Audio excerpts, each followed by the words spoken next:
দর্শক, প্রতি শুক্রবার রাত 10টা মানেই খেলার আড্ডা ফরচুন শো প্রেজেন্টস। খেলার আড্ডায় আজকে আপনাদের সাথে আছি আমি কনক মাহমুদ। আর আজকের আড্ডায় আমরা কিন্তু টি-20 বিশ্বকাপ নিয়ে নয়, আমাদেরকে কথা বলতে হচ্ছে ফুটবল নিয়ে। কারণ এখন কিন্তু আজকের থেকে শুরু হবে আমাদের ফুটবল উৎসব। কারণ ইউরো চ্যাম্পিয়নশিপ এই যে আজকে রাতের থেকে শুরু হলো, তারপর আমাদের জন্য কোপা আমেরিকা অপেক্ষা করছে। দুইটা টুর্নামেন্টই চলবে একসাথে 14 জুলাই পর্যন্ত, এবং এই দুইটা আসর সামনে রেখেই আমাদেরকে আলোচনা করতে হবে। শুধু ক্রিকেট নিয়ে পড়ে থাকলে হবে না, সেখানে টাইগাররা ভালো করছে। তবে হ্যাঁ, যারা ফুটবল সমর্থক তাদের হতাশ হওয়ার কিছু নেই। ডিবিসি নিউজ তাদের জন্য এই দুটি টুর্নামেন্ট নিয়ে তাদের নিয়মিত আয়োজনের পাশাপাশি এই সাপ্তাহিক যে আলোচনার আয়োজন সেখানেও আলোচনা করবে। আজকে যেহেতু ইউরোর পর্দা উঠছে, আর এই ইউরো নিয়ে কথা বলতে আমাদের সাথে স্টুডিওতে আছেন জাতীয় দলের সাবেক অধিনায়ক জাহিদ হাসান এমিলি, এবং একই সাথে আছেন ক্রীড়া বিশ্লেষক ডক্টর আনোয়ারুল ইকবাল মিতু। আপনাদের দুজনকে স্বাগত আমাদের স্টুডিওতে। ধন্যবাদ।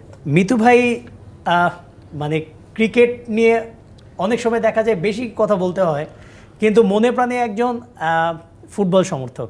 কারেক্ট।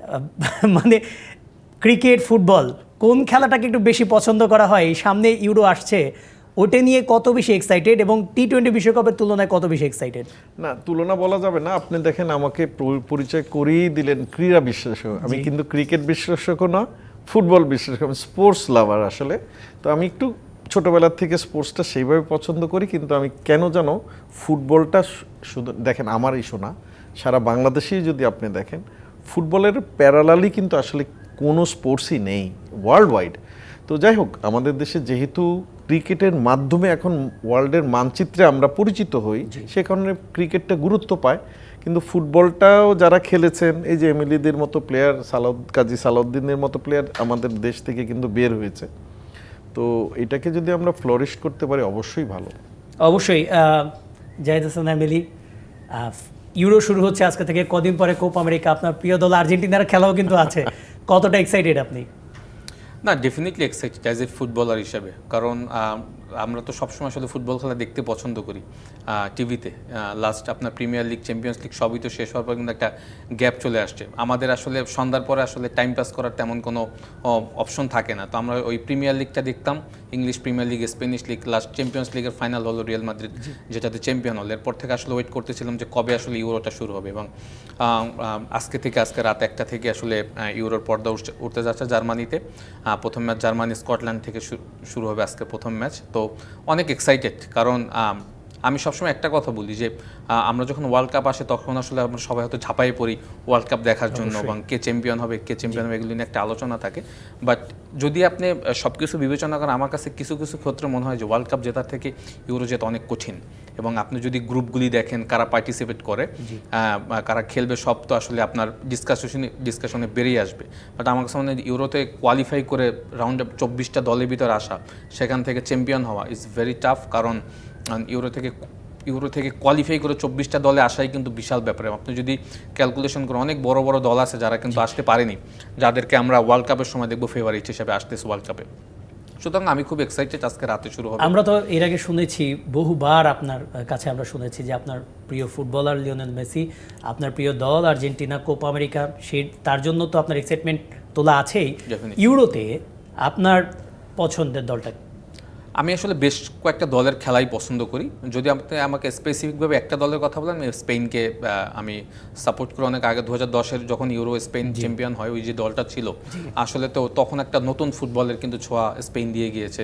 জাভি, বুস্কেটস এবং ডেভিড ভিলা, তারপর আপনার আর আন্দ্রে ইনিয়েস্তা যারা ছিল, মানে ওই স্কোয়াডটার কিন্তু আসলে স্পেনকে মনে রাখার মতো অনেক কিছু দিয়েছে। এবং আমরা ডেফিনেটলি অ্যাজ এ প্লেয়ার হিসেবে আমরা তো আসলে ভালো ফুটবল খেলা পছন্দ করি। ওই সময়টা থেকে আসলে আমি স্পেনের অনেক বড় আর কি ইউরোর জন্য আর কি, স্পেনকে আমি কিছুটা এগিয়ে রাখি। অবশ্যই। ডাক্তার আনোয়ারুল ইকবাল মিতু ভাই, আপনি কোন দলকে সমর্থন করছেন? কোন দলটা আপনার প্রিয়, এবং এই দলটাকে কি আপনি বিশ্বকাপে সমর্থন করেন, নাকি তখন অন্য দলের পরিচয়? আপনি তো আসলে আনসার জেনেই আমাকে প্রশ্নটা করলেন, কারণ আমার এটা সবাই মানে আপামর জনসাধারণ, আমি একদম ব্লাইন্ড জার্মান সাপোর্টার সেই ছোটোবেলার থেকে। এবং আমি জার্মানি হেরে গেলে খাওয়া দাওয়া বন্ধ করে দিই, খেলাও দেখি না, মানে এইরকম ছিলাম আর কি।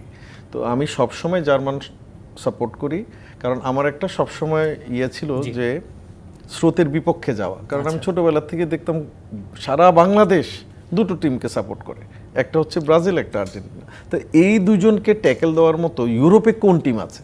তখন দেখলাম যে না, একটা টিম, সেটা হলো জার্মানি। তো এবং জার্মানিকে আমি সবসময় ভালোবাসি ভিতর থেকে, বাট এবারের যে দলটা জার্মানির আছে, আমার মনে হয় না এরা চ্যাম্পিয়নের। আমরা জার্মানি নিয়ে কথা বলবো। আমরা মানে যেহেতু আপনার প্রিয় দল জার্মানিতে বিশ্বকাপটা হচ্ছে, মানে এটা অনেকটা ঈদের আনন্দের, ইউরো হচ্ছে, এটা কিন্তু অনেকটা ঈদের আনন্দের মতো আপনার জন্য। আমরা একটু টুর্নামেন্টের ডিটেলসটা জেনে নিতে চাই। এবারে ইউরো 2024 আমাদের এখানে কিছু গ্রাফিক্স আছে, আমরা সেটা যদি দর্শকদের দেখাতে পারি। ইউরো 2024 চলবে 14 জুন থেকে 14 জুলাই। আয়োজক জার্মানির দল অংশ নিচ্ছে 24টি, ভেন্যু 10টি ভেন্যুতে খেলা হচ্ছে। বর্তমান চ্যাম্পিয়ন ইতালি 2021-এ চ্যাম্পিয়ন হয়েছিল, যেটা 2020-এ হওয়ার কথা ছিল, সেটি করোনার কারণে পিছিয়ে গিয়েছিল। সর্বাধিক চ্যাম্পিয়ন এখন পর্যন্ত জার্মানি এবং স্পেন, আমাদের দুজন অতিথির দুই প্রিয় দল 3 বার করে চ্যাম্পিয়ন হয়েছে। আমরা একটু গ্রুপগুলো দেখে নিতে চাই এবং গ্রুপ ওয়াইজ আমরা যদি আলোচনা করি সবচেয়ে বেটার হয়। আমরা প্রথমে গ্রুপ এটা দেখে নিতে চাই কে কে আছে গ্রুপ এতে। গ্রুপ এতে আছে জার্মানি, স্কটল্যান্ড, হাঙ্গেরি, সুইজারল্যান্ড। আজকে কিন্তু জার্মানি স্কটল্যান্ড দিয়ে টুর্নামেন্টের ম্যাচ দিয়ে টুর্নামেন্টটা শুরু হচ্ছে। এই গ্রুপ এ নিয়ে গ্রুপটা কেমন লাগছে মিতু ভাই? দেখেন, আগে একবারই আমি বলতে পারতাম যদি এটা আগের জার্মানি হতো যে খুবই easy group for Germany, but আপনি মনে রাখবেন এখানে কিন্তু স্ট্রঙ্গার টিম ইজ হাঙ্গারি। কারণ হাঙ্গারিতে কিন্তু সবাসলাই বলে যে প্লেয়ারটা আছে, he like kind of Steven Gerrard, মানে one of the top player কিন্তু সে। এখন জার্মানির যেটা হয়েছে ইদানিংকালে সেটা হচ্ছে যে তাদের যে সুনামটা ছিল, মানে জার্মান মেশিনস যেটা বলা হতো এবং জার্মান ওয়াল যেটা বলা হতো, তাদের ডিফেন্স যেমন দুর্বল এবং অরিজিনাল নাম্বার 9 কিন্তু তাদের নাই। এমিলি আরও ভালো বলতে পারবে, মানে অরিজিনাল 9 বলতে কি বোঝায়, সেই জিনিসটা হচ্ছে জার্মানির উইকনেস। বাট যেহেতু আপনার নিজেদের গ্রাউন্ডে খেলা এবং নিজের মাটিতে খেলা এবং নেগেলসম্যান আসার পরে একটু তারা টার্ন ওভার করে, কারণ তারা প্র্যাকটিস ম্যাচে ফ্রান্স এবং হল্যান্ডের মতো টিমকে কিন্তু হারিয়েছে। তো আমার কাছে মনে হচ্ছে এই গ্রুপ থেকে, এটা আমার ব্যক্তিগত, জার্মানি এবং হাঙ্গারি নেক্সট রাউন্ডে যাওয়া উচিত। আমরা গ্রুপ বিটাও দেখবো, তারপরে এমিলির কাছে যাব গ্রুপ বি নিয়ে। যেহেতু আমাদের কাছে সময় কম, আমরা প্রত্যেকটা গ্রুপগুলি দেখাতে চাচ্ছি। 6টা গ্রুপ। গ্রুপ বিতে আছে Spain, Croatia, Italy, Albania. Emily খুব টাফ গ্রুপ, স্পেন, ইতালি কথা বলতেছেন জেড গ্রুপ। হ্যাঁ, জেড গ্রুপ এই কারণে আপনি দেখেন প্রথম 3টা দলই কিন্তু আসলে মানে 2টা তো আসলে ইউরো চ্যাম্পিয়নই, আপনার লাস্ট ডিফেন্ডিং চ্যাম্পিয়ন ইতালি রয়েছে, স্পেন রয়েছে, ক্রোয়েশিয়া, আলবেনিয়া। এবং আমার কাছে মনে হয় যে এখান থেকে আসলে কোন 2টা দল যাবে এখানে আমি আর মিতুভাই বলতে পারবো না, কারণ ইটস ডিপেন্ড অন মাঠের পারফরমেন্স, আসলে কারা ভালো করবে। বাট আমার কাছে মনে হয় যে এখানে আগামীকালকে ম্যাচ রয়েছে, আপনি জানেন, ক্রোয়েশিয়া এবং স্পেন। টাফ ম্যাচ, প্রথম ম্যাচটা খুব ইম্পর্টেন্ট হয় একটা গ্রুপের জন্য। তো ওই ম্যাচটা যখন আপনি জিতে যাবেন তখন কিন্তু ওই দলটার জন্য অ্যাডভান্টেজ হয়ে যায় নেক্সট রাউন্ডে যাওয়ার। ক্রোয়েশিয়াকে কি একবারে পিছিয়ে রাখা যাবে? আমি রাখবো না তো কখনো, আমি সেটাই বললাম যে আমাদের ডেড গ্রুপ হতো না, এটা ডেড গ্রুপ। এখান থেকে কোন 2টি দল যাবে এটা কিন্তু আমরা এখন এই মুহূর্তে বলতে পারবো না। বাট আমার কাছে যদি আপনি আমাকে 2টা দল বলেন তাহলে আমার কাছে স্পেন এবং ইতালি যাওয়ার, স্পেন এবং ইতালি আপনার পিক। আচ্ছা, গ্রুপ সি তে আমরা যেতে যাচ্ছিলাম। গ্রুপ সিতে আছে স্লোভেনিয়া, ডেনমার্ক, সার্বিয়া, ইংল্যান্ড। খুবই সহজ একটা গ্রুপ পেয়েছে সমর্থকদের হিসেবে ইংল্যান্ড। কনক ভাই, আমি আপনার সাথে মানে এটা একমত না। ইউরোর আসলে কোনো সহজ গ্রুপ আমি বলবো না, কারণ ম্যাচ ডেতে আসলে কে এই আপনি এখানে স্লোভেনিয়া, ডেনমার্ক, সার্বিয়া, আপনি যাদের কাছে হ্যারি কেইন, জুড বেলিংহামের মতো প্লেয়ার আছে তাদের কাছে এটা কেন সহজ হবে না? মানে না, ওইভাবে যদি স্ট্রেন্থ দেয় তাহলে তো আমার কাছে মনে হয় যে ইংল্যান্ড মানে আনবিটেন চ্যাম্পিয়ন হবে রিও, যদি আপনি টিম প্লেয়ার একটু ওয়াচ করেন আর কি। এখন মিতু ভাই আমার মনে হয় আরো ভালো। না, আমি কি গ্রুপ নিয়ে কথা বলবো না? আচ্ছা, এইখানে গ্রুপে আসলে আমি এমিলির সাথে একদম একমত। একটা কথা কিন্তু প্রথমেই বলেছে, ওয়ার্ল্ড কাপের থেকে কিন্তু ইউরোটা is much more tougher and also better. কারণ কি, ওয়ার্ল্ড কাপে কিছু দল আসে তাদের গ্রুপিং এর কারণে তারা ওই স্ট্যান্ডার্ডের খেলাও খেলতে পারে না। তো এটা অনেকে মনে করবে যে কি বোকা কি বলছে, আসলে কিন্তু আপনি যখন কম্পিটিশন তো কম্প্যাক্ট, এবং আপনি এইখান থেকে ইউরোপ থেকে অনেক ভালো ভালো টিম ওয়ার্ল্ড কাপে মিস করে যায় জাস্ট বিকজ অফ এই গ্রুপিং। তো এইখান থেকে যদি পিক করতে বলেন, মানে জাস্ট তাদের আমি এখান থেকে ইংল্যান্ড এবং ডেনমার্ককে ধরবো, ইংল্যান্ড এবং ডেনমার্ক। বাট ডেনমার্কের সাথে সাথে কিন্তু সার্বিয়াও কিন্তু সেই রকম দুর্দান্ত টিম। তো সুতরাং এইটাও কিন্তু ওর মানে আগে যে বি গ্রুপের থেকে এটা easier group, which is true, but B গ্রুপটা স্ট্রঙ্গার এবং ডেথ গ্রুপ। অবশ্যই গ্রুপ ডিটা একটু আমরা দেখতে চাচ্ছি। আচ্ছা, গ্রুপ ডিতে পোল্যান্ড, নেদারল্যান্ডস, অস্ট্রিয়া, ফ্রান্স, এইটা তো গ্রুপ অফ ডেথ, এইটাও বলা যায়। না, এটা ডেথ বলা যায় না। এখানে দুইটা দল আসলে আমরা পিক করতে পারি। এখানে নেদারল্যান্ডস এবং ফ্রান্সকে আমরা প্রথম দুইটা দল হিসেবে হয়তো রাউন্ড অফ সেকেন্ড রাউন্ডে দেখতে পারি। মানে যদি আপনি টিমের স্ট্রেংথ অনুযায়ী যদি আমাদের দুজনকে আমি জানি না মিতু আমার সাথে একমত একদম, আপনি তো ওই দুটোই বললেন না। পোল্যান্ড এবং অস্ট্রিয়া আমি যেটা বললাম যে আমি আসলে কোন গ্রুপ থেকে আপনি আমাকে দুইটা দল পিক করতে বলে পিক করতে বলে কিন্তু আমরা বলতে পারবো না যে আসলে কে কখন দেখেন এখান থেকে যদি অস্ট্রিয়া যদি মানে সেকেন্ড রাউন্ডে যায়, এটা কিন্তু আমি অঘটন হবে না।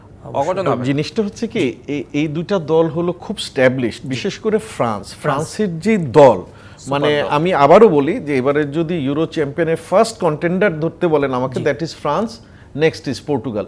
বাট এইখান থেকে যদি আপনি মানে এই চারটার মধ্যে কম্পেয়ার করেন, অস্ট্রিয়া এবং পোল্যান্ড মাচ উইকার দেন এই দুইটা দল। বাট নেদারল্যান্ডসের আপনি মনে করবেন না ইওয়ান ক্রাইফের সময় যে খেলাটা খেলতো, মানে টোটাল ফুটবল, ওটা কিন্তু নাই।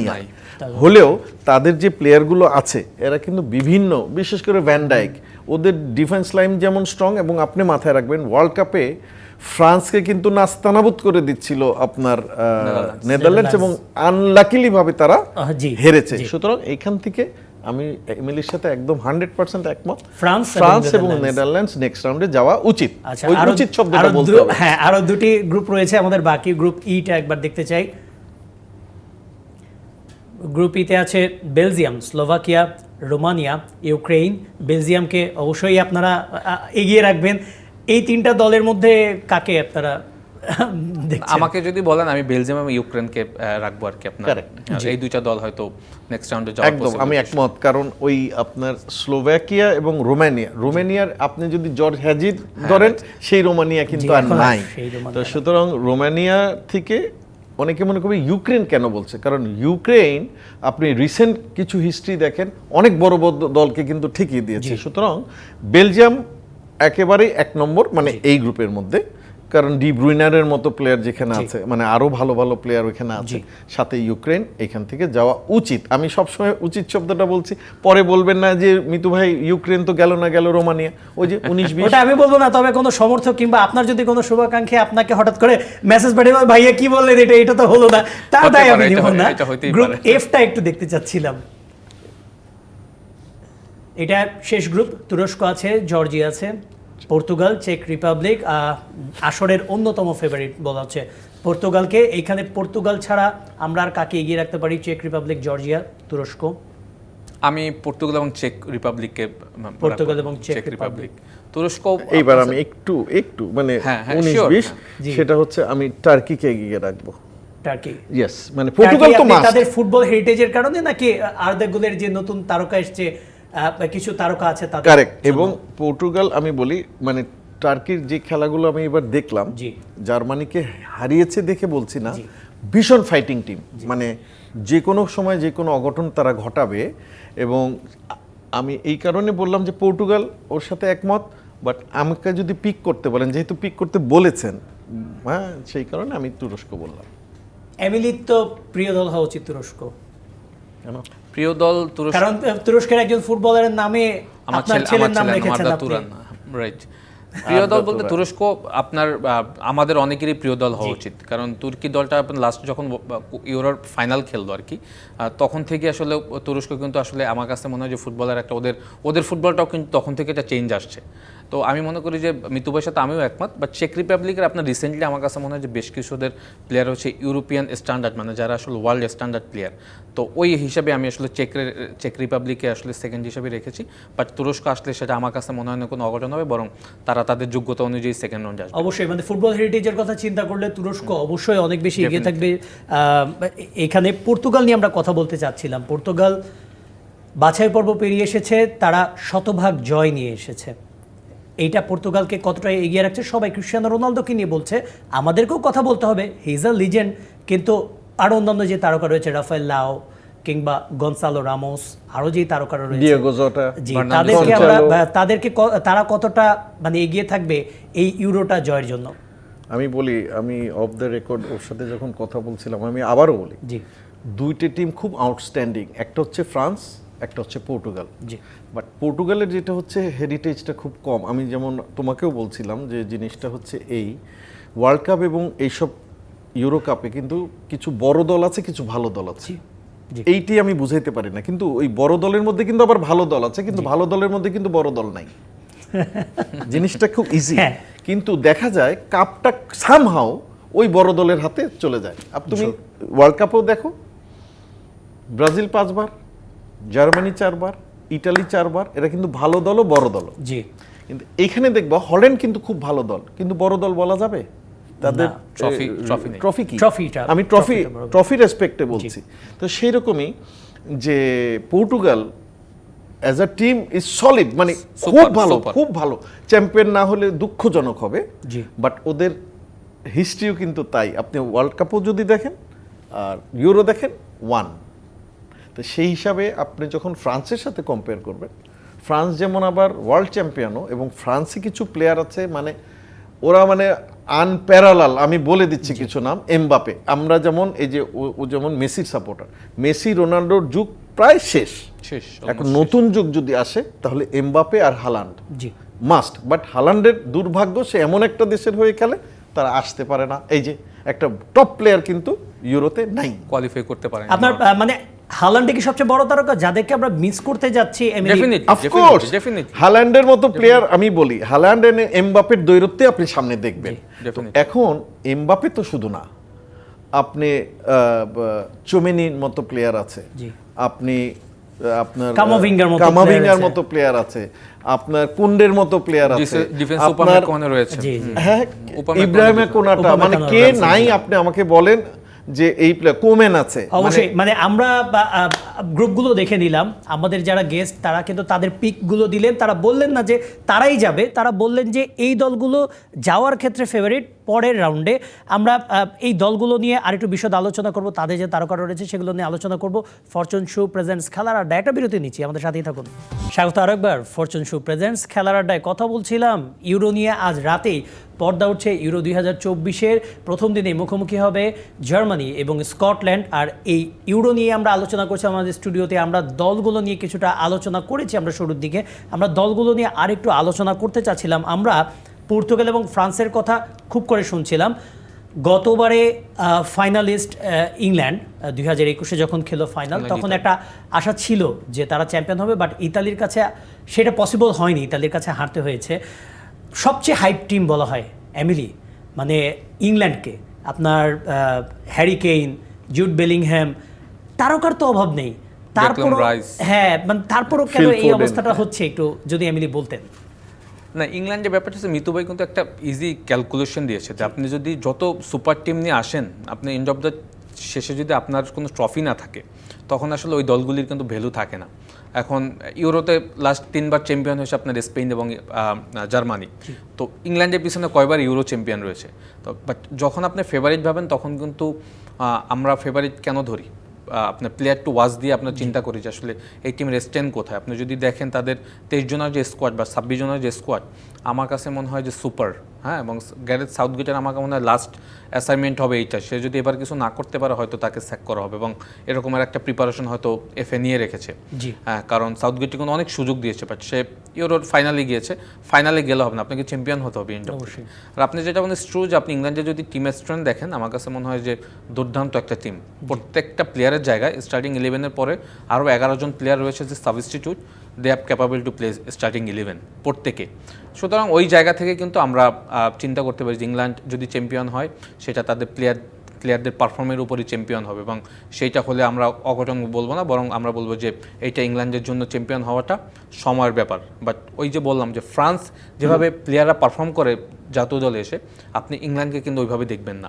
এক মিতু ভাই বলছে ট্রু, এমবাপ্পে দেখবেন যখন জাতীয় দলে খেলে, মানে তাকে কেউ কিন্তু কোনোভাবেই কিন্তু তার ফ্লোটা আটকে রাখতে পারে না, সে কিন্তু তার 100%-এর উপরে দেয়। গ্রিজম্যানের কথা যদি বলেন, হ্যাঁ আন্ডাররেটেড, বাট গ্রিজম্যানের থাকা উচিত ছিল ওয়ার্ল্ডের বেস্ট 10 জন প্লেয়ারের ভিতরে একজন নাম। আপনি দেখেন champions league champion, world cup champion, euro champion, সব চ্যাম্পিয়নশিপ রয়েছে, বিকজ সে কিন্তু তার দলে এসে পারফর্ম করেছে। বাট এই জায়গাটা যদি হ্যারিকেনের কথা বলেন, হয়তো সে হাইয়েস্ট স্কোরার হয়েছে, বাট টুর্নামেন্ট চ্যাম্পিয়নও করাতে পারেনি। সুপার প্লেয়ার রয়েছে, ফিল ফোডেনের কথা বলেছেন, বায়ার্ন মিউনিখ আছেন, বায়ার্ন মিউনিখের ক্ষেত্রেও সেটা কিন্তু খাটেনি। Bayer Leverkusen ultimately champion. দেখেন লাস্ট 11টা চ্যাম্পিয়ন বায়ার্ন মিউনিখ, এবার হ্যারিকেন যাওয়ার চ্যাম্পিয়ন হতে পারলো। বাট লাকোর একটা ব্যাপার রয়েছে এবং মিডফিল্ড স্ট্রং আমার কাছে মনে হয় সব থেকে ইংল্যান্ড যদি জুলি বেলিংহামের কথা আপনি বলেছেন, ডেকলান রাইস রয়েছে, মানে তারা আমার কাছে এই মুহূর্তে দুইজন বেস্ট মিডফিল্ডার ওয়ার্ল্ডের। সো এই ধরনের প্লেয়ার যখন আপনার দলে থাকে তখন হয়তো আমরা চিন্তা করতে পারি যে এই দলটা চ্যাম্পিয়ন হতে পারে। অ্যাট দ্য সেম টাইম ডিফেন্সেও কিন্তু অনেক পটেনশিয়াল প্লেয়ার রয়েছে যারা ওয়ার্ল্ডের বেস্ট ক্লাবগুলিতে খেলে। তো ওই হিসাব করলে আমি বলবো যে ইংল্যান্ডও কিন্তু আপনি ইউরো চ্যাম্পিয়নের কিন্তু অন্যতম একজন ক্যান্ডিডেট। অবশ্যই আমরা দলগুলো নিয়ে আলোচনা করেছিলাম, মোটামুটি সবকটা দলই আমরা টাচ করতে পেরেছি। জার্মানি দিয়ে শুরু করেছিলাম, ইংল্যান্ড নিয়েও কথা হয়েছে। আমরা একটু প্লেয়ার নিয়ে কথা বলতে চাচ্ছি, একজন প্লেয়ার যিনি কিনা এই ইউরোতে যিনি কিনা অনেকটা বলতে গেলে অমরত্ব পাবেন, কারণ এইবারে তিনি যে আসরটা খেলছেন সর্বোচ্চ আসর 6টি তিনি অলরেডি খেলে ফেলেছেন। ক্রিশ্চিয়ানো রোনালদোর কথা বলছিলাম, তার বেশ কিছু রেকর্ড এবারের আসরে, সর্বোচ্চ আসর 6টি, তিনি কিন্তু রেকর্ড ম্যাচ খেলেছেন 25টি, আর রেকর্ড গোলটাও তার দখলে 14টি, সর্বোচ্চ জয় তিনি 12টি পেয়েছেন, আর টুর্নামেন্টের সেরা 10 মানে টিম অফ দ্য টুর্নামেন্ট সেখানে 3বার স্থান পেয়েছেন। যদি মানে ক্রিশ্চিয়ানো রোনালদো নিয়ে কিছু বলতে হয় মিতু ভাই।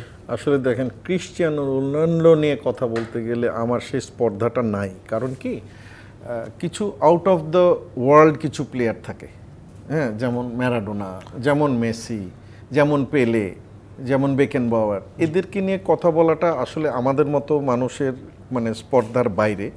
Ronaldo out of the field কী করে না করে ওটা হলো পরের issue, but he is one of the best player I have ever seen. কারণ ওর সাথে ওই যে মেসির যে দৌরত্বটা আছে এটা ওর পারফরমেন্সে বোঝা যায়। কারণ এই এক ধরনের প্লেয়ার, মেসি কিন্তু আর এক ধরনের প্লেয়ার।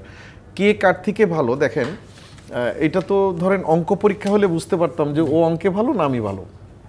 হ্যাঁ, গানের ক্ষেত্রেও কিন্তু কিছুটা যায়, কিন্তু খেলার ক্ষেত্রে আপনি কম্পেয়ার করে রেকর্ড দিয়ে কিন্তু অনেক সময় হয় না। Statistics doesn't speak always the truth, এটা মাথায় রাখবেন।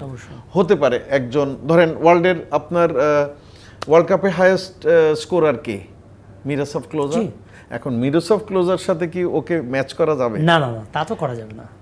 কিন্তু ওকে আমি ছোট করছি না, আমি জার্মান সাপোর্টার হলেও আমি যদি মানে ধরেন জার্মান টিমে কোন একটা প্লেয়ার এই মুহূর্তে ইউরোপ থেকে নিতে, যে আপনার টিমে একজন ভালো স্ট্রাইকার আপনি নিতে পারবেন, আমি সাথে সাথে ওকে নিয়ে নিতাম, অবশ্যই, কোনো ছাড় ছিল না।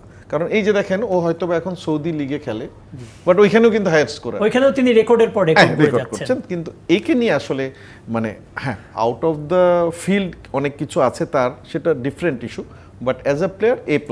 আমি ক্রিশ্চিয়ানো রোনালদোকে নিয়ে এমিলি ভাইয়ের কাছে যাব, তার আগে আরেকটা আমি গ্রাফিক্স দেখাতে চাচ্ছি যে ক্রিশ্চিয়ানো রোনালদোর শেষ ইউরো হতে যাচ্ছে এটা, তবে এরপরে ইউরো কে রুল করবেন আমরা একটা হেড টু হেড একটা দেখতে যাচ্ছি। ইউরো বাছাইয়ের আমার পরিসংখ্যানটাই শুধু দেখি না, Ronaldo versus Mbappe, Cristiano Ronaldo আর কিলিয়ান এমবাপে, তারা বাছাই পর্বে ম্যাচ 9টি খেলেছেন ক্রিশ্চিয়ানো রোনালদো, গোল 10টি করেছেন, অ্যাসিস্ট 1টি, খেলেছেন 725 মিনিট, মানে একেবারে বলা হচ্ছে তার ক্যারিয়ারের পূর্তি সময়। এই বাছাই পর্বেও কিন্তু তিনি পারফরমেন্সটা ধরে রেখেছেন জাতীয় দলের হয়ে। কিলিয়ান এমবাপে যদি আমরা বলি, ম্যাচ 8টি খেলেছেন, গোল 9টি করেছেন, অ্যাসিস্ট কিন্তু 6টি করেছেন, খেলেছেন 656 মিনিট। রোনালদোর শেষ ইউরো এটা, তিনি যাওয়ার পরে রেখে যাচ্ছেন এমবাপেকে। আর যদি হালান্ড পরবর্তীবারে তার দলকে নিয়ে আসতে পারেন, হয়তোবা তাদেরকে নিয়েই কি এরপরের ইউরোর মাতামাতিটা হবে কিনা এমিলি? না, ডেফিনেটলি এমবাপ্পে তো অলরেডি আসলে প্রুভ করে ফেলেছে। সে কিন্তু মানে আমি যেটা বললাম যে জাতীয় দলের যখন খেলা হয় ন্যাশনাল টিমের, তখন অন্যরকম এক এমবাপ্পেকে আপনাকে দেখতে পান। আপনি যদি ওয়ার্ল্ড কাপের ফাইনাল ম্যাচটা দেখেন, মানে আনবিলিভেবল পারফরমেন্স। হ্যাঁ, একটা ফাইনাল ম্যাচে হ্যাটট্রিক করা, মানে এটা চিন্তাই করা যায় না, এবং মানে আমার মনে কোনো টেনশন ছাড়া ম্যাচ খেলা। তো সেইখান থেকে তো আমার কাছে মনে হয় এমবাপ্পেকে আপনার এই রোনালদো এবং মেসির পরে এমবাপ্পেকে সবার উপরে রাখতেই হবে। অ্যাট দ্য সেম টাইম আপনি এমবাপ্পের আর্লিং হালান্ডের কথা বলেন, হালান্ড ডিফিকাল্ট। নরওয়ে আসলে ওয়ার্ল্ড কাপ কোয়ালিফাই করা, ইউরো কোয়ালিফাই করা ইজ ভেরি ডিফিকাল্ট। ওখানে ওডেগার্ড এবং আপনার আর্লিং হালান্ড, এই দুজন প্লেয়ার বাইরে কিন্তু অন্যান্য প্লেয়ারগুলি কিন্তু আসলে ওয়ার্ল্ড ক্লাস, ওয়ার্ল্ড মানেন না, যার কারণে কিন্তু তাদের কোয়ালিফাই করতে টাফ হয়। তো আমার কাছে মনে হয় যে কিলিয়ান এমবাপ্পে, আপনি যেটা বলছেন রোনালদোর রেকর্ডগুলি হয়তো ইন ফিউচার আমি এমবাপ্পেকেই দেখছি যে রোনালদোর জায়গাটা হয়তো, যদি রেকর্ডের কথা বলেন, ওই রেকর্ডগুলিতে ভাগ বসানোর মতো একমাত্র এমবাপ্পেকে আমি ইন ফিউচার দেখছি। রোনালদোর ব্যাপারে আমিও মিতু ভাইয়ের সাথে আমিও একমত যে রোনালদোকে নিয়ে আসলে আপনি যত আলোচনা সমালোচনা অফ দ্য ফিল্ড করেন, অন দ্য ফিল্ড সেটা প্রমাণ সে প্রতিনিয়ত দিয়ে যাচ্ছে এবং সে সৌদি লিগেও কিন্তু একের পর এক রেকর্ড করে যাচ্ছে। এবং রোনালদো এবং মেসিকে নিয়ে আসলে আমরা খুব লাকি, আমরা এই জেনারেশন যে তাদের মতো দুজন ফুটবলারের খেলা আমরা দেখতে পেরেছি। আগে ম্যারাডোনা প্লেয়ার খেলা যারা দেখেছে তারা ওই সময়টা লাকি ছিল। আমাদের জেনারেশন আমরা খুব ভেরি মাচ লাকি যে রোনালদো এবং মেসির একটা 20 বছরের দৈরত আমরা দেখে যাচ্ছি এবং তারা কিন্তু স্টিল দেখিয়ে যাচ্ছে। ইন্টার মিয়ামিতে মেসি গোল করলে পরের দিন রোনালদো আল নাসেরে গোল করছে, এরকম কিন্তু চলে যাচ্ছে। সুতরাং এরা দুজন যখন রিটায়ারমেন্টে চলে যাবে ওই জায়গাগুলি আসলে নেয়ার মতো আমি এখন আসলে ওইভাবে মানে তাদের কম্পিটিটিভ প্লেয়ার মানে হয়তো আমরা ইউরোপে এমবাপ্পেকে দেখছি কিছুটা, বাট সাউথ আমেরিকায় আসলে কে আছে, ভিনিসিয়াস জুনিয়র আছে, বাট ওই মেসি রোনালদোর মানে ওই ক্যালিবারের এবং Ronaldo very much true. Ronaldo কিন্তু লাস্ট ফ্রেন্ডলি গেমও 2 গোল করে ফেলেছে। সুতরাং ওর একটা হ্যাবিট, গোল করা একটা হ্যাবিট। 1000-এর উপরে গোল করা আপনি চিন্তা করা যায় না, মানে এটা মানে এই মডার্ন ফুটবলে এসে রোনালদোর বেস্ট 11-এ আপনার চান্স পাওয়া নিয়ে অনেক কথা হচ্ছিল যে হ্যাঁ রোনালদো যদি সুযোগ পায়ও তাও বেস্ট 11-এ মেক করতে পারবেন কিনা, এটা একটা সন্দেহ থেকে যায়। কি মনে হয় মিতু ভাই, মানে লাস্ট ম্যাচেও 2 গোল আয়ারল্যান্ডের এগেইনস্টে? আমি তো বললামই আসলে রোনালদো সম্বন্ধে কথা বলার কিছু নাই, আসলে আমাদের তো নাই। একটা কথা বলি, ওর বয়সটা কত? এই বয়সে যা খেলে অন্য টিমের ইয়াংস্টাররাও কিন্তু প্যারালালও না। তো আসলে Ronaldo is too big a player, but যেটা হবে নেক্সট, আমি এমবাপ্পের সাথে সাথে হাল্যান্ডকে কেন টানছি, হয়তোবা সে ওয়ার্ল্ড কাপ বা ইউরোতে না হলেও চ্যাম্পিয়ন্স লিগ এবং ক্লাব ফুটবলে কিন্তু এই দৈর্ঘ্য আপনি দেখবেন, কারণ হি ইজ অলসো আপনার জেম অফ এ প্লেয়ার। মানে অবশ্যই হাল্যান্ড, কারণ কি এর বাইরে অনেক ভালো প্লেয়ারই আছে, অনেক ট্যালেন্ট আছে, মুসায়ালা আছে, সব আছে, বাট এই দুজন ওই রোনালদো মেসির মতো তো আর পাবো না। আর আমি লাকি, আরো আমি ম্যারাডোনার খেলাও দেখেছি, হ্যাঁ ম্যারাডোনার খেলাও দেখেছি, কারণ আমার বয়স অনেক, বোঝা যায় না, কিন্তু ম্যারাডোনার খেলাও দেখেছি, মেসির খেলাও দেখেছি। কিন্তু কিছু জিনিস আছে যেটা বুঝতে হবে, মেসির সাথে যখন কিছু ভালো প্লেয়ার থাকে, ম্যারাডোনার সাথে কিন্তু সেরকম ভালো প্লেয়ার ছিল না। আমি ইচ্ছে করে টেনে আনলাম এই কারণে যে কিছু কিছু স্টার স্বকীয়তায় ভরা, এবং ম্যারাডোনা এমন সব ক্লাবকে চ্যাম্পিয়ন করেছে খেলে যেটাকে মানুষ নামও জানতো না। সিভিয়ার নাম কি সেই জানতো কেউ? নেপোলি কি বড় ক্লাব ছিল? তখন তো নাপোলি ছিল না। তো ওই ম্যারাডোনা, এই কখনোই ম্যারাডোনা, পেলে, মেসি, কে ভালো কি ভালো, এইগুলা আসলে আমাদের মতো লোক কেউ না, কেউই করতে পারবে না। অবশ্যই আমরা শুধু রোনালদো না কিংবা এমবাপ্পে না, আরো কিছু ফুটবলার নিয়ে আলোচনা হবে। আরেকটা বিরতি নিতে হচ্ছে। দর্শক, কথা বলছিলাম ইউরো নিয়ে, আরো কথা বলবো, আমাদের সাথে থাকুন। ফরচুন শু প্রেজেন্টস খেলার আড্ডায় বিরতি নিচ্ছি। স্বাগত আরো একবার ফরচুন শু প্রেজেন্টস খেলার আড্ডায়। কথা বলছিলাম ইউরো 2024 নিয়ে। আজ পর্দা উঠতে যাচ্ছে, আজ রাত 1টায় জার্মানি স্কটল্যান্ড ম্যাচ দিয়ে পর্দা উঠতে যাচ্ছে ইউরো 2024-এর 24টা দলের খেলা চলবে 14 জুলাই পর্যন্ত। আর সেই টুর্নামেন্ট নিয়ে আমরা কথা বলছিলাম। আমাদের সাথে স্টুডিওতে আছেন জাহিদ হাসান এমিলি, জাতীয় দলের সাবেক অধিনায়ক এবং ক্রীড়া বিশ্লেষক ডক্টর আনোয়ারুল ইকবাল মিতু। আমরা দল নিয়ে কিন্তু আলোচনা করেছি, আমরা রোনালদো এমবাপ্পে নিয়েও আলোচনা করেছি। এই 2 তারকা কিন্তু এবার খেলতে যাচ্ছেন, তবে কিছু তারকা কিন্তু দৃষ্টির আড়ালে থেকে যান। এরকম কোনো তারকা কি আপনার জানা মতো আছে কিনা আনোয়ারুল ইকবাল মিতু, যাদেরকে আমরা কিছুটা ওভারলুক করছি কিন্তু তারা বড় তারকা হতে পারেন এই টুর্নামেন্ট দিয়ে ইউরোপের?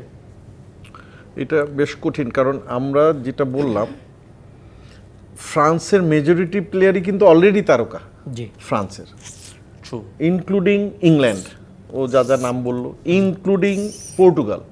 পর্তুগালের ডিফেন্স যেমন ভালো, মিডফিল্ড তেমন ভালো। আমরা যেহেতু রোনালদোর কথা বলি, তার বাইরেও বলি, রুবেন ডিয়াজ আছেন, ডিয়াগো জটা আছেন, তারপরে ক্যানসেলো আছে, কে নাই আপনি বলেন? Bruno Fernandes. এরপরে যদি আপনি বলেন রাইজিং স্টার, সেটা হলো আপনার স্পেনের 2জন ইয়াং প্লেয়ার আছে, আর জার্মানির একজন আছে উইডস, ফ্লোরিয়ান রুইজ, যিনি বায়ার লেভারকুসেনকে চ্যাম্পিয়ন করেছেন। এবং Germany team as a whole, আমি আপনি বললেন যে জার্মানি আসলে কথা হয়নি, বাট যেটা আমি বলতে চাচ্ছি, জার্মানির আগের যে টিমটা তো আর নাই, বাট এই একটা প্লেয়ার সে কিন্তু আপনার সামনের স্টার, যে প্রশ্নটা আপনি করেছেন।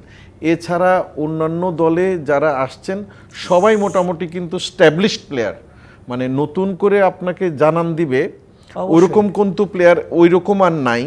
বাট ওই যে এমবাপ্পে তো ডিফারেন্ট গ্রুপ, আর হালান্ড তো নাই, কিন্তু এর বাইরে আপনার ইংল্যান্ডের টিমের যেসব প্লেয়ার আছে, আপনি যদি ইয়াংস্টারই ধরেন, আলেকজান্ডার আর্নল্ড কিন্তু young। ট্রেন্ট আলেকজান্ডার ফোডেন কিন্তু ইয়াং, সবাই Phil কিন্তু Foden। 20-22-এর মধ্যে। ডিক্ল্যান রাইস এই বছর যে গেম দিয়েছে ও, আর্সেনালের ব্যাড লাক যে এবার চ্যাম্পিয়ন হয় নাই, বাট আপনার ইভেন ইউক্রেনের মাদ্রিক যে আছে সেও কিন্তু বেশ দারুণ পারফর্ম কোন করছে। টিমে খেলে বলেন, সেও তো ইংলিশ লিগ খেলে। ইংলিশ লিগে তো ওই খেলছে। জিনিসগুলোই আমি বলছিলাম যে আসলে ঘুরে ফিরে আমরা যেগুলো নিয়ে আলোচনা করেছি ওই টিমগুলো এবং ওই সব প্লেয়ার কিন্তু এখন আপনি জানেন তো, আগে একটা প্লেয়ার স্ট্যাবলিশ হতে 28-30 এইজ হতো, বাট এখন আপনি দেখবেন এখন 19 থেকে 19 থেকে 22 এর 22 বছরের মধ্যেই তারা মনে হচ্ছে flourish তারা করছে। অনেক বছর খেলে জি। ফেলেছে। ইভেন এমবাপের কথাই, সে অনেক কিছু অর্জন করে ফেলেছে। এমিলি মানে আমি রোনালদো এমবাপের কথা বলতে পারি, কিংবা হ্যারি কেইন জুড বেলিংহামের কথা বলতে পারি, আর কে কে আছে আপনার জানা মতে যে না দেখবেন যে এরাও একসময় বড় প্লেয়ার হবে, এই টুর্নামেন্ট দিয়ে তাদের শুরুটা হবে। দেখেন বড় প্লেয়ার এমবাপ্পেকে আমরা কখন থেকে চিনি, ওয়ার্ল্ড কাপ চ্যাম্পিয়ন আর্জেন্টিনার সাথে যে ওই 17 রানটা, বছর। হ্যাঁ ওই রানেই কিন্তু এমবাপ্পে আসলে লাইমলাইটে চলে আসছে। তো ইউরো ওয়ার্ল্ড কাপে হয় কি, মানে ইয়ং প্লেয়াররা কিন্তু একটা বড় স্টেজ তৈরি করে ফেলতে পারে এখানে পারফরমেন্সের উপরে। মিতুভাই যেটা বললো যে স্পেনে লামিন ইয়ামেল আছে যে বার্সেলোনার প্লেয়ার, সুপার প্লেয়ার, ইন্ডিভিজুয়ালি কিন্তু দুর্দান্ত প্লেয়ার। যেমন? যদি আপনার ফ্লোরিশ করে এই ধরনের টুর্নামেন্টে আপনি দেখবেন যে লাইমলাইটে চলে আসবে। সেম মুসিয়ালার কথাও একেবারে সেম, মানে হ্যাঁ। বাচ্চা ছেলে তাদেরকে এখন মাঠে আমরা নামিয়ে যারা দিল। রেগুলার ক্লাব ফুটবল ফলো করি তারা কিন্তু রেগুলার দেখছে এরা কিন্তু ক্লাব ফুটবলে পারফর্ম করছে। জি, জি। হ্যাঁ, যারা ইউরোর জন্য ওয়েট করবে তারা হয়তো দেখবে যে এই প্লেয়ারগুলো আসলে ইউরোতে কেমন করছে। হ্যাঁ, ন্যাশনাল টিমে ক্লিক করা এবং ক্লাব ফুটবলে ক্লিক করা কিন্তু সেম না। আপনি ক্লাব ন্যাশনাল টিমে ক্লিক করলে কিন্তু সেটা সারা পৃথিবীর মানুষ আপনাকে ফোকাস করে। ক্লাব ফুটবল হয়তো আমরা 8-9 মাস দেখি ঠিকই, কিন্তু সবাই কিন্তু এটা রেগুলার দেখে না। ইউরোতে যেটা হয়েছে যে এই প্লেয়ারগুলি যদি আপনার মানে একদম স্লোলি পারফরমেন্স করতে পারে, তারা দেখবেন যে ক্লাব ফুটবলেও কিন্তু তাদের জনপ্রিয়তা বা তাদের যদি রেট বলেন বা তাদের যদি পারিশ্রমিক বলেন কিন্তু ধাপে ধাপে বেড়ে যায়। সুতরাং আমি বলবো যে বেশ কিছু প্লেয়ার রয়েছে যারা যদি তাদের ক্লাব ফুটবলের পারফরমেন্সটি ইউরোতে করতে পারে, আমার কাছে মনে হয় যে তারা খুব সহজেই লাইমলাইটে চলে আসবে। এবং ইউরো আমার কাছে মনে হয় যে খুব যদি আপনি ফাইনাল পর্যন্ত আসতে পারে, লাইক স্পেন বা আপনি যদি ফ্রান্সের কথা বলি, এদের যে ইয়ং প্লেয়াররা রয়েছে, ফ্রান্সের মিতুভাই বললো যে ফ্রান্সের প্লেয়াররা কিন্তু অলরেডি এস্টাবলিশড, এখানে কিন্তু আসলে কোনো ইয়ং প্লেয়ার নেই যারা পারফর্ম করে তাদের নামকে চেনান দেবে। বাট স্পেনে রয়েছে, জার্মানিতে রয়েছে, ইংল্যান্ডও সেম, ইংল্যান্ডের সব প্লেয়ারই কিন্তু অলরেডি এস্টাবলিশড। হ্যাঁ, আমি মনে করি যে অনেক প্লেয়ার আছে যারা এই টুর্নামেন্ট থেকে তারা আলাদাভাবে চেনান দিতে পারে। অবশ্যই মিতু ভাই, আমরা একেবারে অনুষ্ঠানের শেষ দিকে আছি। আপনার প্রিয় দল জার্মানি নিয়ে যদি কিছু বলার থাকে তাহলে বলতে পারেন, কারণ আমরা জার্মানি নিয়ে কিছু আলোচনা করতে চাই যেহেতু তারা হোস্ট এবং আজকেই খেলা। আজকের ম্যাচটা কি হতে পারে এই স্কটল্যান্ড জার্মানি ম্যাচের, সেটা আপনার কাছে কি জানতে চাই। হতে পারে বলাটা খুব ডিফিকাল্ট, বাট নেক্সট রাউন্ডে যদি যেতে হয় ফার্স্ট খেলাটা হোস্ট হিসাবে জিততে হবে। এখানে যদি আপনি ড্র করে বসেন আপনার জন্য বিপদ। 1 2 আমি কেন জার্মানি আমি সাপোর্টার হিসাবে বলছি না, বড় বড় দল যখন পিছিয়ে পড়ে না তখন কিন্তু ওয়ার্ল্ড ফুটবলের জন্য ক্ষতি। কারণ এই যে রেসটা, মানে বিশেষ করে ব্রাজিল, আর্জেন্টিনা, জার্মানি, ইটালি, এদের মধ্যেই আপনি দেখেন তো কতবার ওয়ার্ল্ড কাপ গেছে? জি 5টা, 4টা, 4টা, 3টা। জি। আর কেউ আছে কি? না এরকম। তো সুতরাং এই টিমগুলো যদি খারাপ করতে থাকে তখন ওয়ার্ল্ডের জন্য আপনি দেখেন ক্রোয়েশিয়া খুব ভালো দল, নো ডাউট অ্যাবাউট দ্যাট, কিন্তু এদের হেরিটেজ বা হিস্ট্রি কি, বা এরা সামনে আর কি করতে পারবে না কিন্তু আলটিমেটলি। কারণ আর্জেন্টিনার ব্রাজিলের কাঠামোটা হচ্ছে র ট্যালেন্ট, আর জার্মানির হচ্ছে হলো আপনার ওদের কিন্তু ট্যালেন্ট। কখনোই জার্মানি কিন্তু আপনার ওই চোখ ধাঁধানো খেলা খেলে না। জি।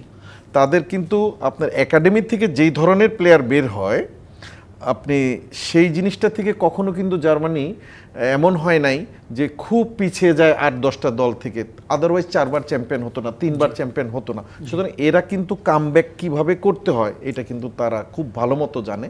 এবং একটা ফ্রেজই আছে, সারা মাঠ জুড়ে অন্য দল খেলে, লাস্টে যেতে জার্মানি। জি। তো ওইটা থেকে এখন জার্মানি বেশ পিছিয়ে, তাদের ভালো করতে গেলে এই ইউরোটা কিন্তু তাদের খুব সিরিয়াসলি নিতে হবে। কারণ সামনে যে ওয়ার্ল্ড কাপের কোয়ালিফাইং আছে, এইখানে যদি তারা হোঁচট খায় না, ওই ওয়ার্ল্ড কাপে ইভেন এমনও হতে পারে কোয়ালিফাই নাও করতে পারে। সেক্ষেত্রে ইউলিয়ান নাগলসম্যান তার ট্যাকটিক্স আপনার কেমন মনে হচ্ছে? তার ট্যাকটিক্যাল, যদি খুব কম বয়সী কোচ, আমি যদি বলেন সত্যি কথা, যদি আমাকে বলেন আমার সাথে যদি জার্মানির পাওয়ার থাকতো, আমি ইয়র্গেন ক্লপকে সাথে সাথে কোচ বানিয়ে দিতাম, এতে কোনো ভুল নাই। মানে অ্যাজ এ কোচ নেগেলসম্যানকে আমি ছোট করছি না, বাট সে কিন্তু বায়ার্ন মিউনিখ থেকে তাকে বের করা হয়েছিল, দেন সে কিন্তু যে যত কয়টা গেম খেলিয়েছে মেজরিটি কিন্তু হেরেছে জি। অথবা ড্র করেছে, লাস্ট 2টা গেম আপনার তারা জিতেছে। এর জন্য আমি ইউরোর দিকে তাকিয়ে আছি, হাউ জার্মানি পারফর্মস। আদারওয়াইজ ক্লপের উপরে কোনো কোচ, মানে জার্মানিতে আর কি, জার্মানি ন্যাশনাল টিমের জন্য এখন নট অনলি দ্যাট, ওয়ার্ল্ডের যদি অনেক- আপনি 5টা কোচ জি। ধরেন, অনেক ক্লপ একজন। অনেক ধন্যবাদ ডক্টর আনোয়ারুল ইকবাল মিতু। এবং লাস্ট একই মনে সাথে হয় আমরা শুধু একটা লেডিস দলকে নিয়ে কথা বলি না, 10 সেকেন্ড বলতে, সেটা হচ্ছে ইতালিকে নিয়ে কিন্তু আমরা কথা বলি। ইতালি এমন একটা দল, আপনি দেখবেন যে ইতালির ম্যাক্সিমাম প্লেয়ার কিন্তু ইতালিয়ান লিগেই খেলেছে, যার কারণে হয়তো আমরা ওই দলটাকে এভাবেই করি না, বাট লাস্ট তার ডিফেন্ডিং চ্যাম্পিয়ন এবং ইতালি Combination একমাত্র ভালো। দল যে ওখানে কোনো সুপারস্টার ইভেন প্লেয়ার মানে নেই। লুসিয়ানো স্পালেতি টিমটাকে অলরেডি গুছিয়ে ফেলেছে এই যে টিম অনেকটাই। হিসাবে আমার কাছে মনে হয় যে ইতালি দেখবেন, আমার মনে হয় যে অন্যরকম একটা দুর্দান্ত ইউরো খেলা। অবশ্যই আপনার দুজনকে ধন্যবাদ আমাদের স্টুডিওতে আসার জন্য, ইউরো নিয়ে কথা বলার জন্য। দর্শক, ইউরো নিয়ে আরও কথা হবে, কারণ টুর্নামেন্ট তো আজ থেকেই শুরু হবে, 14 জুলাই পর্যন্ত চলবে, আর অনেক কথা হবে। সেই কথাও কিন্তু এই ডিবিসি নিউজেই হবে। অনেক ধন্যবাদ আমাদের সাথে থাকার জন্য। ফরচুন শো প্রেজেন্স খেলার আড্ডায় আপনাদের সাথে ছিলাম কনক মাহমুদ। ধন্যবাদ সঙ্গে থাকার জন্য।